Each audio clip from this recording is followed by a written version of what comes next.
Hi guys, so for today's video nagkabo kog tubig guys no. So lubog din nga tabay murag naay kuan ba chocolate. So atong diskarte da gibutang nato sa balde nga naay salaan para nga masala siya. Gikan sa lubog mahimo siya tin-aw. Nice. So tin-aw na kaya siya guys no. So mura na siya og tubig nga inlo gyud kayo. So amazing di ba?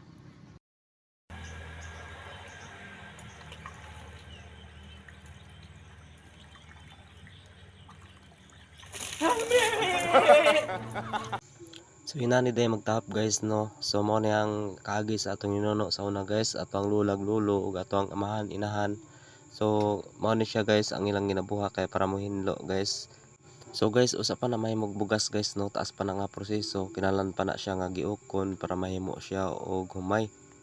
And then ibuladay na nimo siya in a few minutes o in a few days, mauga na gid na siya og ready na pud siya nga ipagaling. So mo na guys ako ang nahuman. So guys, mo din yung mga humay guys no, nga ako ang giag-ag dito guys, nga akong gitaphan guys kay para nga mahinlo. So pagkahinlo na dahil guys, ako din yung gibulad siya guys kay para nga atuan ni siyang ipagaling kay para nga natay bugas guys no. So diskarte sa data karon guys no, aron di ta magsige palit og bugas guys. May na lang ba makasib gamay. Kay gabi naman so nagtigamo sa data. Hey guys, mo na akong gulay for today guys no. So ang akong isubak dayana guys is kaning shrimp. So atong sagulan guys no. Ano guys oh. Shrimp ni siya guys.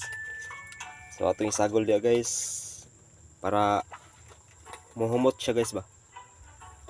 So shout out dahil sa makaon og nani no kamansi di guys.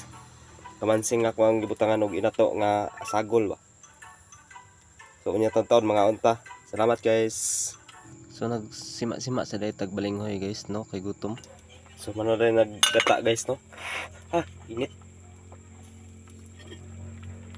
So guys, pwede na siya guys.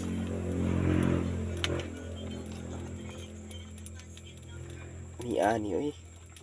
Sa ginatan guys, palamig kay guys. Magatas guys oh.